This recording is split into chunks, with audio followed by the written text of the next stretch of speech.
हे hello hi नमस्कार. मी गणेश उपवाड आणि स्वागत आहे तुमचं माझ्या यूट्यूब चॅनलमध्ये. आणि यूट्यूब चॅनलचं नाव पण गणेश उपवाड हेच आहे. आपण महाराष्ट्राचा भूगोल या संदर्भात अभ्यास करत होतो. हा विषय आपण बघत होतो. यामध्ये एकूण आतापर्यंत 7 लेक्चर अपलोड करण्यात आलेले आहे. आणि हा जो लेक्चर आपण बघत आहोत तो प्रशासकीय विभाग याच्याशी संबंधित असून आज आपण छत्रपती संभाजीनगर प्रशासकीय विभाग यातील एकूण तालुके बघणार आहोत. जिल्हाने आपण अगोदर बघितलेला आहे. आणि तसंच या अगोदर आपण 3 प्रशासकीय विभाग तालुकानिहाय बघितलेला आहे. तर पहिले ते बघा, त्यानंतर या व्हिडिओकडे या. चला तर मग व्हिडिओला सुरुवात करूया. इथे टायटल तुम्ही बघू शकता. टायटल इथं मेन्शन केलेलं आहे, छत्रपती संभाजीनगर प्रशासकीय विभाग तालुकानिहाय. यामध्ये पहिला जिल्हा आहे छत्रपती संभाजीनगर जिल्हा. यामध्ये एकूण 9 तालुके आणि 5 उपविभाग आहेत. तर ते 9 तालुके कोणते आहेत तर खालीलप्रमाणे इथं मेन्शन केलेलं आहे. तर बघूया आपण ते 9 तालुके. पहिला आहे छत्रपती संभाजीनगर, त्यानंतर खुलताबाद, 3 नंबरचा तालुका पैठण, नंतर वैजापूर, गंगापूर, कन्नड, फुलुंब्री, सोयगाव आणि सिल्लोड असे एकूण 9 तालुके छत्रपती संभाजीनगर या जिल्ह्यामध्ये आहेत. आणि 5 उपविभाग आहेत. तर हे 5 उपविभाग खालील प्रमाणे: छत्रपती संभाजीनगर उपविभाग, पैठण फुलुंब्री उपविभाग, वैजापूर उपविभाग, कन्नड उपविभाग आणि शेवटचं सिल्लोड उपविभाग असे एकूण 5 उपविभाग छत्रपती संभाजीनगर या जिल्ह्यामध्ये आहेत आणि 9 तालुके आहेत. तर ते आपण बघितलेलं आहे. त्यानंतरचा जिल्हा आहे जालना जिल्हा. यामध्ये एकूण 8 तालुके आणि एकूण 4 उपविभाग आहेत. तर हे 8 तालुके खालील प्रमाणे आहेत: जालना, भोकरदन, बदनापूर, अंबड, जाफराबाद, मंठा, परतूर, घनसावंगी असे एकूण 8 तालुके आहेत आणि 4 उपविभाग आहेत. हे 4 उपविभाग खालील प्रमाणे: जालना, परतूर, भोकरदन, अंबड असे एकूण 4 उपविभाग आहेत. ते तर बघू शकता 2 जिल्हे आपण कव्हर केलेले आहे. छत्रपती संभाजीनगर प्रशासकीय विभागातील 2 जिल्हे छत्रपती संभाजीनगर आणि जालना, ते पण तालुकानिहाय आणि उपविभाग निहाय. आता हे असं जाणून बुजून कंटेंट ऑलरेडी इथं व्हाईट बोर्डवर लिहून ठेवलेला आहे. त्यामागचा उद्देश असा आहे की प्रॉपर माहिती असायला पाहिजे, प्रॉपर माहिती तुमच्यापर्यंत पोहोचली पाहिजे, कोणतं मिस्टेक होऊ नये आणि त्यातल्या त्यात एडिटिंगचा पण विषय येऊ नये. तर आणि व्हिडिओ पण शॉर्ट राहायला पाहिजे. तर छोट्या व्हिडिओमध्ये जास्तीत जास्त कंटेंट देण्यामागचा उद्देश आहे. तर त्यामुळे आपण ऑलरेडी हे मेन्शन केलेलं आहे. तर त्यानंतर आपण बीड जिल्ह्याबद्दल माहिती घेऊया. ऑलरेडी आपण छत्रपती संभाजीनगर आणि जालना जिल्ह्याबद्दल माहिती घेतलेली आहोत. यामध्ये एकूण तालुका आणि उपविभाग. त्यानंतरचा आहे बीड जिल्हा. यामध्ये एकूण 11 तालुके आणि 5 उपविभाग आहेत. तर हे 11 तालुके खालील प्रमाणे: पहिला आहे बीड, त्यानंतर गेवराई, आष्टी, परळी, माजलगाव, 6 नंबरचा तालुका अंबेजोगाई, त्यानंतर धारूर, केज, वडवणी, पाटोदा आणि शेवटचा तालुका शिरूर कासारा असे एकूण 11 तालुके आहेत आणि 5 उपविभाग बीड जिल्ह्यामध्ये आहेत. 11 तालुक्याबद्दल आपण आता माहिती घेतलो आणि तो व्हाईट बोर्डवर लिहून पण आहे, तुम्ही ते बघू शकता. आणि 5 उपविभाग आपण बघूया. यामध्ये पहिलं उपविभाग आहे बीड, त्यानंतरचं उपविभाग माजलगाव, 3 नंबर परळी उपविभाग, 4 नंबरचा अंबेजोगाई उपविभाग आणि शेवटचा पाटोदा उपविभाग असे एकूण 5 उपविभाग आणि 11 तालुके बीड जिल्ह्यामध्ये आहेत. त्यानंतर आहे धाराशिव जिल्हा. धाराशिव जिल्ह्यामध्ये एकूण 8 तालुके आणि 4 उपविभाग आहेत. तर हे 8 तालुके कोणते आहेत तर हे खालील प्रमाणे मेन्शन केलेलं आहे. पहिलं धाराशिव, नंतर तुळजापूर, भूम, कळंब, लोहारा, वाशी, परंडा आणि शेवटचा तालुका उमरगा. अशी एकूण 8 तालुके धाराशिव जिल्ह्यामध्ये आहेत आणि एकूण 4 उपविभाग धाराशिव जिल्ह्यामध्ये आहेत. तर तालुक्याबद्दल आता आपण माहिती घेतलो, त्यानंतर उपविभाग याबद्दल माहिती घेऊया. हे 4 उपविभाग कोणते आहेत तर पहिला आहे धाराशिव उपविभाग, त्यानंतरचं भूम उपविभाग, त्यानंतरचं कळंब उपविभाग आणि शेवटचं उमरगा उपविभाग.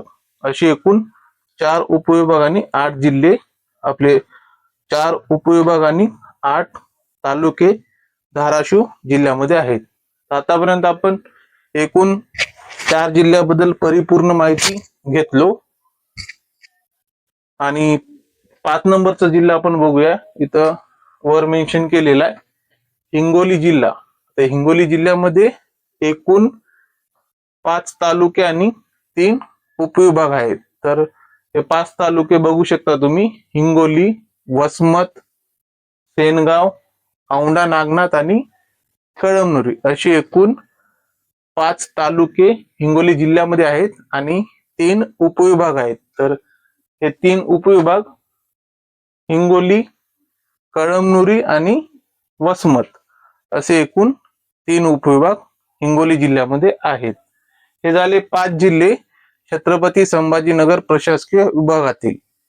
तर या 5 जिल्ह्याबद्दल आपण तालुकाने आणि उपविभाग याने आपण माहिती घेतलेली आहोत. त्यानंतर आपण पाहूया 6 नंबरचा लातूर जिल्हा. इथं बघत आहात तुम्ही ऑलरेडी कंटेंट लिहून ठेवलेला आहे, जेणेकरून तुमच्यापर्यंत प्रॉपर माहिती न चुकता आली पाहिजे. तर 6 नंबरचा जिल्हा आहे लातूर जिल्हा. एकूण तालुके 10 आणि एकूण उपविभाग 5 आहेत. हे 10 तालुके खालील प्रमाणे: लातूर, उदगीर, अहमदपूर, औसा, रेणापूर, निलंगा, देवणी, चाकूर, जळकोट आणि शेवटचा तालुका शिरूर अनंतपाळ. असे एकूण 10 तालुके लातूर जिल्ह्यात आहेत आणि 5 उपविभाग लातूर जिल्ह्यामध्ये आहेत.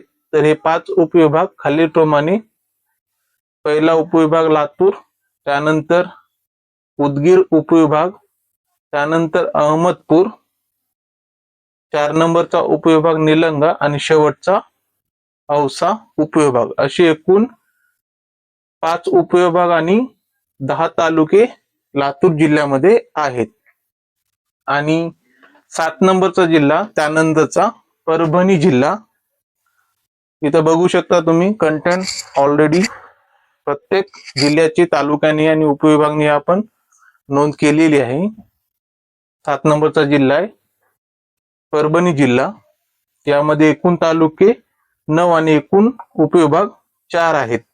तर हे तालुके खालील प्रमाणे: पहिले परभणी, नंतर गंगाखेड, त्यानंतर सोनपेठ, 4 नंबरचा तालुका पूर्णा, त्यानंतर जिंतूर, सेलू, पालम, मानवत आणि पाथरी. असे एकूण 9 तालुके परभणी जिल्ह्यामध्ये आहेत आणि एकूण 4 उपविभाग परभणी जिल्ह्यामध्ये आहेत. आता हे उपविभाग खालील प्रमाणे बघू शकता तुम्ही. पहिला आहे परभणी उपविभाग, त्यानंतर सेलू उपविभाग, त्यानंतर पाथरी उपविभाग आणि शेवटचा गंगाखेड उपविभाग. असे परभणी जिल्ह्यामध्ये एकूण 9 तालुके आणि 4 उपविभाग आहेत. आणि शेवटचा जिल्हा त्यानंतर, जो की तालुक्याच्या दृष्टीने जास्त तालुके असलेले जिल्हा असंही म्हणता येईल, नांदेड आणि यवतमाळ. दोन्ही जिल्ह्यामध्ये एकूण 16 तालुके आहेत. तर शेवटचा तालुका आपण नांदेड जिल्ह्याबद्दल माहिती घेऊया. तर यामध्ये एकूण तालुके 16 आणि एकूण उपविभाग 8 आहेत. तर तालुके बघू शकता तुम्ही: पहिलं नांदेड, दुसरं भोकर, नंतर मुदखेड, त्यानंतर मुखेड, लोहा. 6 नंबरचा तालुका अर्धापूर, उमरी, कंधार, किनवट, देगलूर, माहूर, हदगाव, धर्माबाद, नायगाव, बिलोली आणि शेवटचा तालुका हिमायतनगर असे एकूण 16 तालुके नांदेड जिल्ह्यामध्ये आहेत आणि 8 उपविभाग आहेत. हे 8 उपविभाग कोणते आहेत बघू शकता तुम्ही. पहिला आहे नांदेड उपविभाग, त्यानंतर किनवट उपविभाग, त्यानंतर भोकर उपविभाग, 4 नंबरचा कंधार उपविभाग, कंधारच्या नंतर हदगाव उपविभाग, 6 नंबरचा बिलोली उपविभाग, त्यानंतर देगलूर उपविभाग आणि शेवटचा धर्माबाद उपविभाग असे एकूण नांदेड जिल्ह्यामध्ये 16 तालुके आणि 8 उपविभाग आहेत. तर जवळपास आपण छत्रपती संभाजीनगर प्रशासकीय विभागातील एकूण जिल्हे आणि त्यातील जिल्हानिहाय तालुके आणि उपविभाग किती आहेत याबद्दल आपण माहिती घेतलेली आहे. आता हे जाणून बुजून अगोदरच कंटेंट तयार केलेला आहे जेणेकरून लेक्चर घेत असताना काही चुका टाळता येतील आणि प्रॉपर माहिती तुमच्यापर्यंत पोहोचू शकेल आणि त्यातल्या त्यात कमी शॉर्ट व्हिडिओमध्ये जास्त कंटेंट देता येईल हा त्यामागचा उद्देश होता. ते तर तुम्ही बघू शकता आपण 8ही जिल्ह्याबद्दल तालुकानिहाय माहिती घेतलेली आहोत. आता यानंतर आपण अमरावती प्रशासकीय विभाग उरलेले 2 प्रशासकीय विभाग आहेत त्याबद्दल आपण माहिती घेऊया. आणि हे जवळपास तुमच्या लक्षात आलं असेल, साहजिक आहे. प्रत्येक जिल्हे आपण लक्षात ठेवू शकतो पण प्रत्येक जिल्ह्यातील प्रत्येक तालुका पाठ करणे लक्षात ठेवणे निश्चितच अवघड आहे. पण सातत्याने तुम्ही जर रिव्हिजन करशाल तर निश्चितच लक्षात राहू शकते. तर थोडं रिव्हिजन आणि थोडं पाठांतर असं बॅलन्स करून तुम्ही हे लक्षात ठेवू शकता.